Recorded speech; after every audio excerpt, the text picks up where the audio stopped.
The body was found just after dawn on March 12, 1984. A trucker pulling off Interstate 40 near Knoxville spotted something in the tall grass that didn't belong there. Another Jane Doe, young woman, maybe early 20s. Red hair catching the morning light like copper wire. No identification, no purse, barely any clothing left after months of Tennessee weather. Just another nameless victim dumped along America's highway system. But this wasn't just another isolated murder.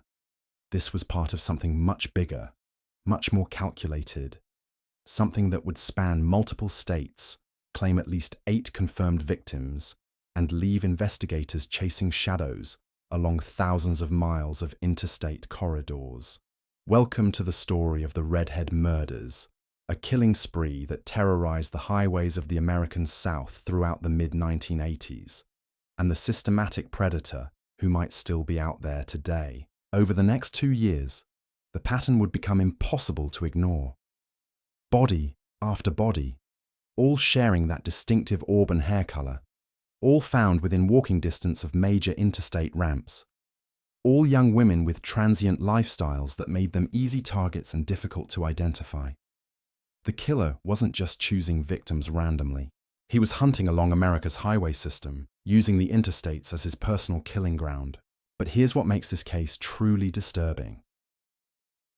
Despite clear patterns, obvious geographical connections, and a distinctive victim profile, law enforcement agencies across multiple states struggled to coordinate their investigations.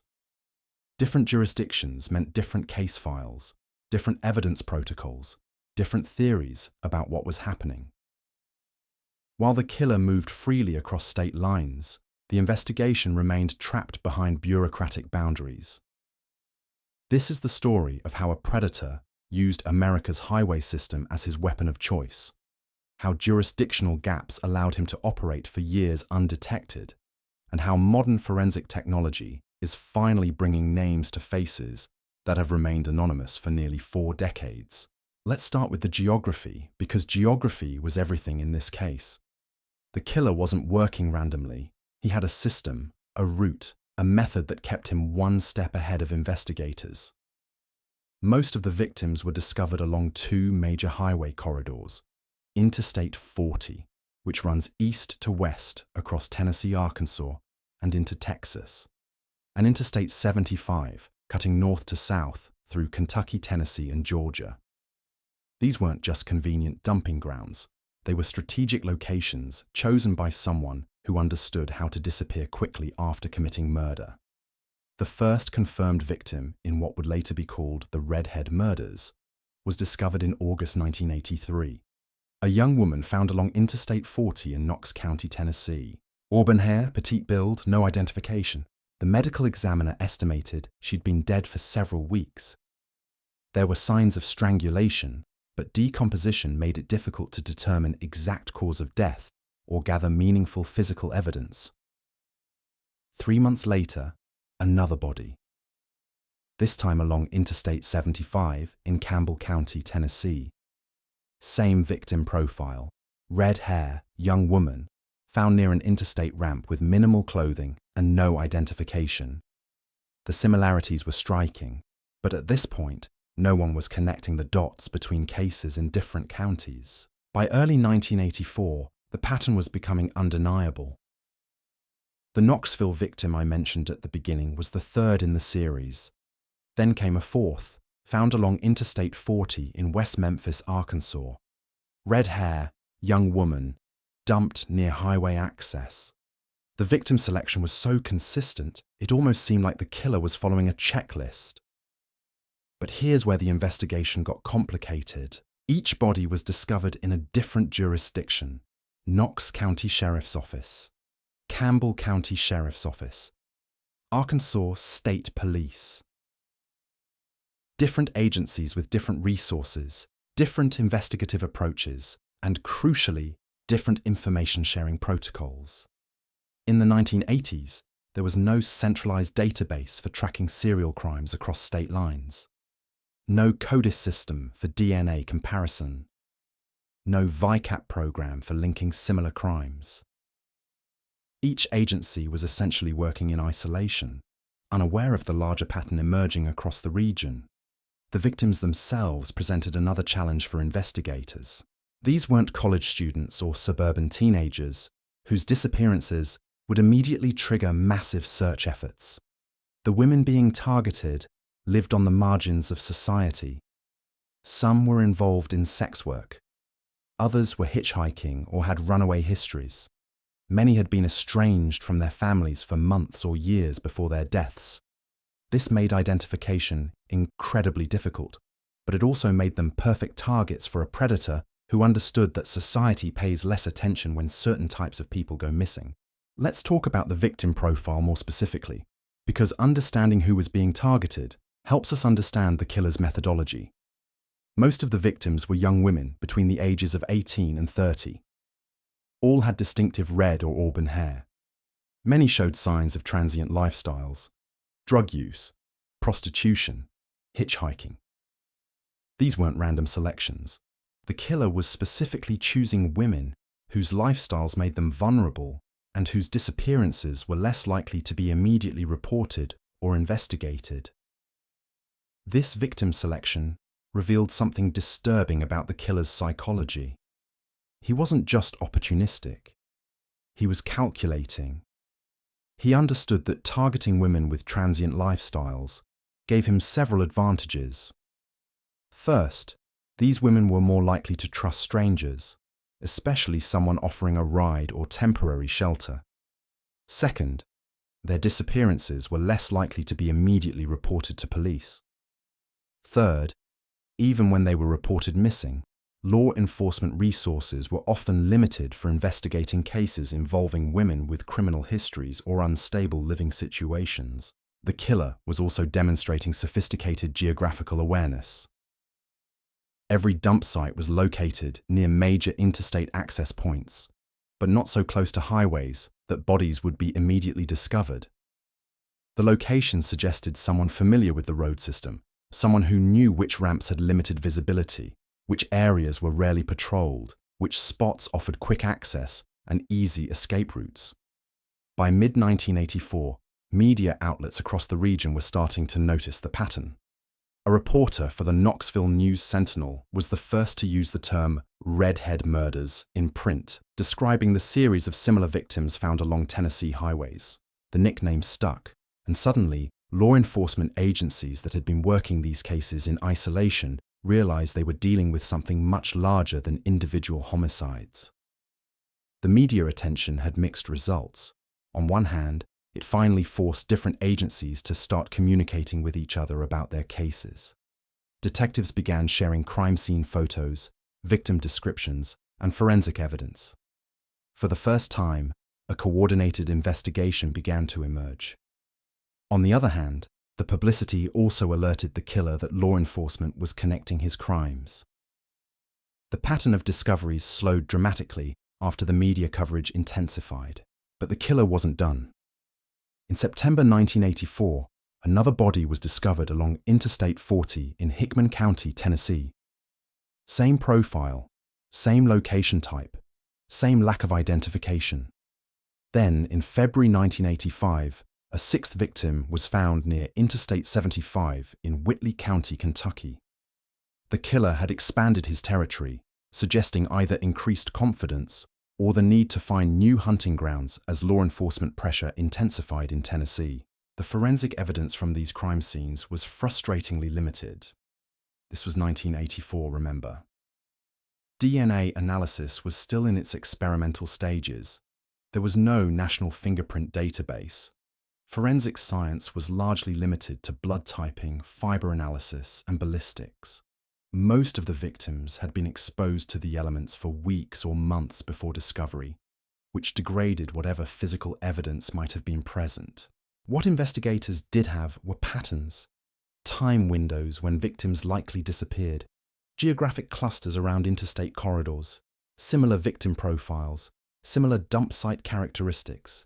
But connecting these patterns to a specific suspect required old-fashioned detective work. And that work was complicated by the multi-jurisdictional nature of the crimes. The leading theory that emerged from the coordinated investigation was that they were dealing with a long-haul truck driver. The timing fit, the geography fit, the victim selection fit. Truckers had access to the entire interstate highway system. They could pick up hitchhikers or prostitutes in one state and dispose of bodies hundreds of miles away in another state. They operated on schedules that made them difficult to track.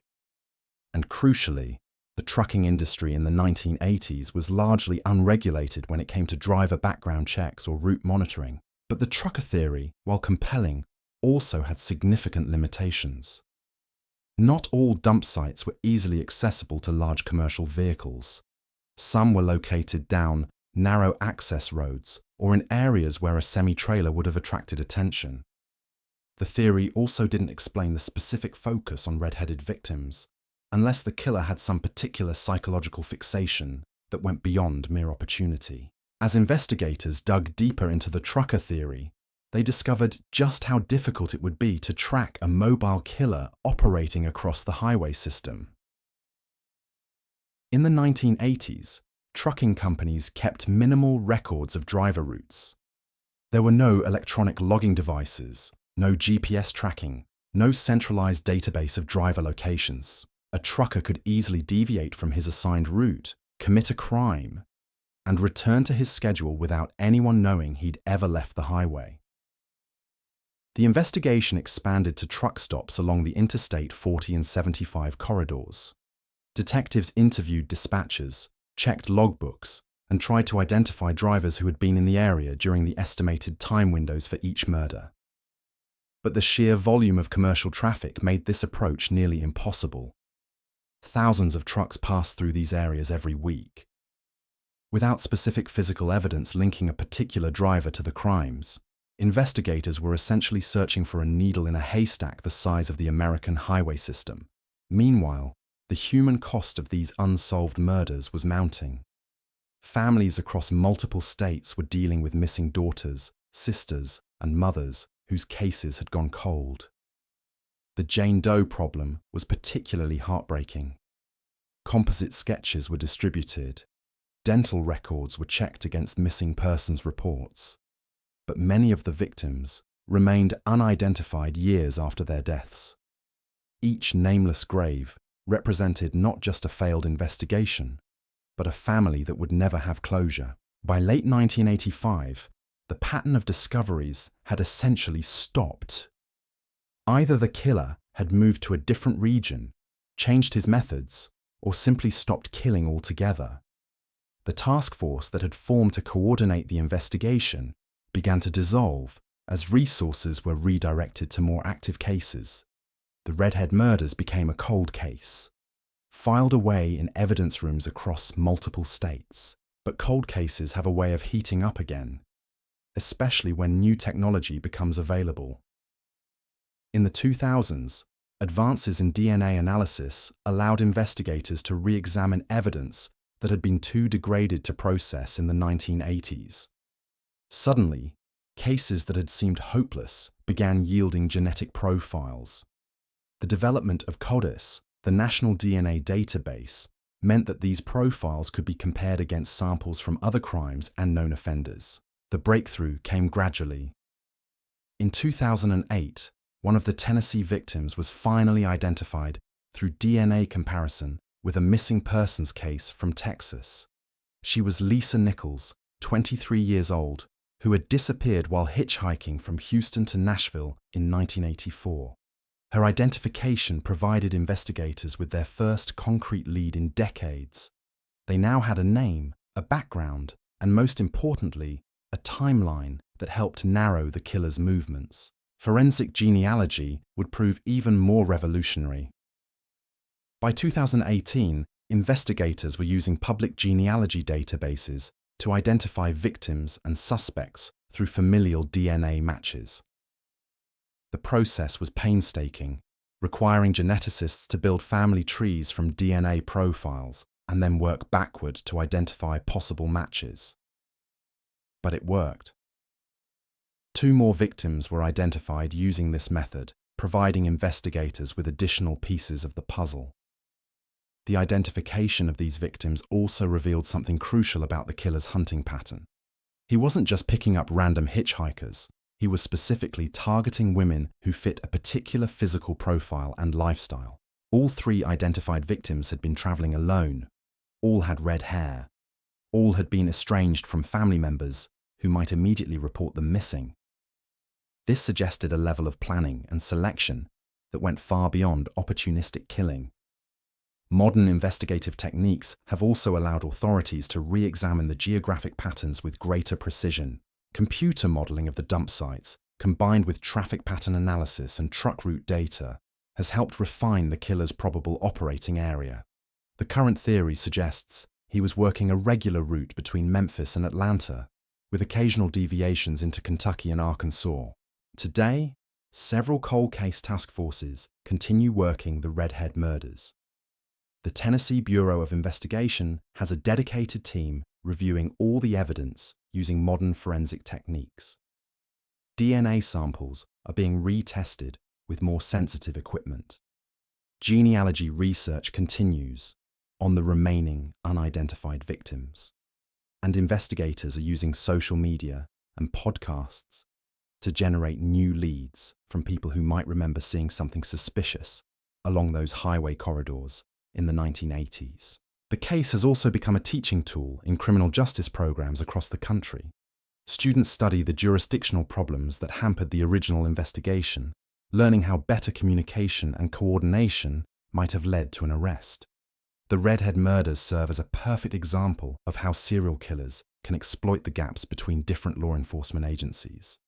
But perhaps most importantly, the case demonstrates the power of persistence. Nearly 4 decades after the first murder, investigators are still working to bring justice to these victims. Every identified Jane Doe brings them closer to understanding the killer's pattern. Every DNA profile entered into the database creates another opportunity for a match.